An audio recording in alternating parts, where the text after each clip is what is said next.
We've been traveling the world as digital nomads, the juggling act of working full-time while traveling and running on very little sleep, so we can go on epic adventures and tell stories of people and places from around the globe, especially the lesser-known ones. Come join us in Georgia, Tbilisi, for a lot of firsts. Would you let a total stranger wash and scrub your body while suffocating from heat and being drowned in the smell of a rotten egg? We also tried Georgian wine for the first time and show you our remote work setup as digital nomads that's comfortable and easy to move. Many years ago, the king of Georgia was out hunting for his eagle when he discovered the sulfur springs. He named the city surrounding them Tbilisi, which means warm place. And here we are today. The bathhouses are beautiful and there are plenty to choose from. I linked the one that we went to in the description and highly recommend it. Some bathhouses are communal baths, but we opted for the private room bath, and you can hire different sizes depending on how many people you are. So we came for the Sulfur Bath. I think they also call it like a hammam or something in like Middle Eastern countries. And you basically sit in a sulfur bath, which it smells like a rotten egg, and then they come and scrub your body clean because you're dirty. This is what it looks like. There's a basin. I think there's a bath. Oh, it smells. And it smells pretty horrible. Whew, it is very, very, very hot. Wow. You feel almost like you can't breathe, it's so hot. It's basically like a sauna in here. We've been in the egg for probably 15 minutes now. And this is sulfur water, which is mineral water. We don't know exactly what it does. Right now I feel super pretty. We're waiting for the masseuse to come and scrub the dirt off our bodies. It's been 30 minutes, getting more dead by the second. It is very, very, very hot. This is like literally a pot where you just melt away. And I feel heat from above as well. And then she arrived to scrub my body. It is insane to see all the dead skin that comes off your body. And then they create foam from something that looks like a pillowcase and, well, bath you. I don't think there's any other way to describe this. They give you a little bit of a massage in between, and I don't think I have or ever in my life will be as clean as this again. They sent in females to wash females and males to wash males, and we were a little bit confused when Jared's guy walked in because he came in, took off his robe, took a little bit of a shower, and then was like, he's ready. And we were like, wait, is this guy in the wrong room? Is he thinking he is taking a bath here, or is he like the masseuse? And Jared even got a hair wash. I didn't get that. That was amazing. I feel like when they like wash the elephants, like splish splash, it was taking a bath. Literally felt like that. So many dead skin. It's very cool. It's so nice and so relaxing, and the foam thing is flipping cool. I don't know if heat stroke is a thing from this, but I sure felt like that's what I had. And we find out a bit later that we actually did the whole thing wrong, and that's why. Less hot now. Tips when coming to the bath, come like before you go to bed. They said come late, so because you're going to be tired. But come like even later. We thought we were going to go for wine and have dinner, but we're way too tired. Pretty tired now. Another thing, wear like the loosest clothes you can. I was wearing tights. I really struggled to get them on. And it's so hot in there when you try to put the clothes on that it's like, yo. Don't like eat a lot or drink before it. I think you would die. Yeah, you would probably die. The road is like 45, 50 degrees or something. It's like ridiculously hot. It's between 40 and 50. But like you feel so nice afterwards. Hair? I didn't get a hair wash like Jared though. So my hair is very dirty. You got a boob wash. Yeah. Yeah, that was fun. And a butt wash. And a butt wash, yeah. But it was pretty cool, hey? Definitely want to come again before we leave. I'm going to come when it's snowing. It's not bad. It's like 250 Rand for the room for an hour. 100 Rand per person for the wash. I don't know, 10 Rand a towel if you want to rent a towel. Put your robe on and go sit outside before you get dressed because I was like, I couldn't put my road. clothes on. Like my muscles were like dead. First Georgian wine. It's called something. It's interesting. Interesting. Yeah, it's different. What is different about it? It doesn't taste like any of our blends. Oh really? It's very light actually. It looks very dark, but it's very light.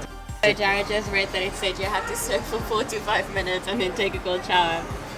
I'm pretty sure we Soaked for like 10 minutes. For 10 minutes or something at a time till we got like dead and then we're like, I'm gonna die, I have to get up. Don't do what we did when you go. First impressions of Georgia. The people are very kind to the animals or to the street animals, and there's like a whole program about vaccinating them and to get them off the streets because there's not many shelters, so that's a very good thing. While we're on the topic of stray animals, a reminder that for every new subscriber, we feed a stray animal. You can also visit www.buymeacoffee.com/skinfolktravels and donate meals or medical treatments for the price of a takeaway coffee. Thank you for supporting them. Now back to the first impressions of Georgia. It's not as cheap as people say it is. Like it's like South African type of prices. The wine is cheap and good. But the food and stuff is like, I don't know, it's normal. It's not like super cheap. Very international. You can probably find like anything here you need. There's like all the main brand shops. Really. Number 4, there's no wine glasses apparently. Oh, the city, there's like so much to do in the city and it's super pretty, like a lot of culture. Really, really cool city. Kind of a bit of cluttered because there's so many stuff and like a lot of old and new stuff, but everything feels very well maintained and looked after. Something that we did find quite cheap in Georgia is accommodation. We rented this flat in the city center. It was a huge apartment for about $40 a night, which is really not bad for what we had. This is where we'll be staying for the next month. So we booked, this is the longest we've ever stayed basically in a place. We decided to book a place for a month so we can catch up on work after not being in the same city for like a month, for 2 months. We don't need visas for Georgia. We can stay up to a year visa free. So we decided to take it slow, get work done, and just really enjoy the city. Here's a balcony, some chairs, and a view of a building. And then there's another balcony with this hallway.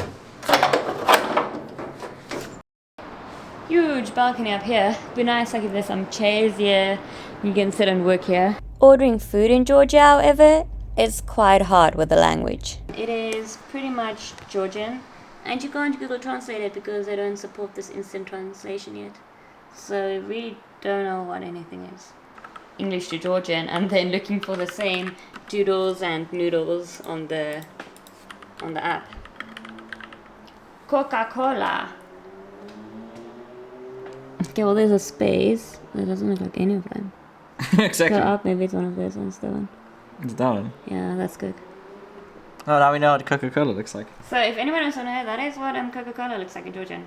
So what do you think this is? Game of like what looks different in the picture, what doesn't match. It's basically like that. So it's very important to play those games, because if you ever come to Georgia, you're gonna need it for the noodles and doodles language.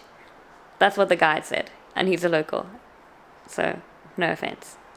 That's what he called it. It's very pretty though, the way that it is. So, if you've ever wondered what you need for a digital nomad working setup, our working styles vary quite a bit, so you can go either of these ways. Sorry, Keychron keyboard, mechanical wireless keyboard. Then MX3 Advanced mouse, and it's got like a really cool, like you can use this to like go between screens. Basically you push down with your thumb, and then I have a second screen so I can work with the screen while I'm working, and then I have an aluminium little lightweight thing that fits in my bag. It folds up into like a really small, like 5 centimeter by 15 centimeter stand. And this wrist rest, so then my wrists are okay. And then I have a headset. It's got noise cancelling, so you don't hear it. Okay. It's really nice. It connects between my cell phone and my iPad and my phone, so I can basically not have to worry about switching between devices, because whichever device I'm using, it's connected to.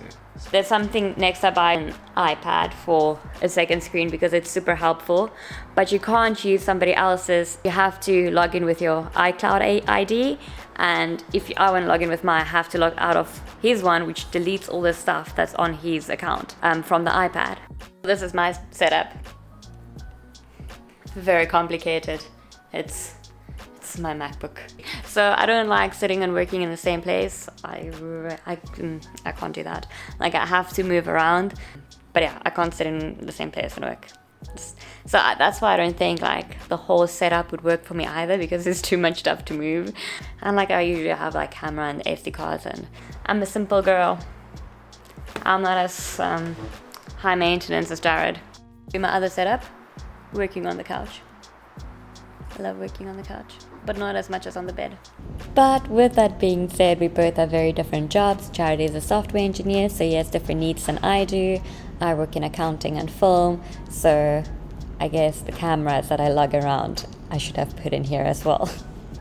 Georgia is known for its amazing food, and in the next video, we do a food tour to explore all of these delicious cuisines.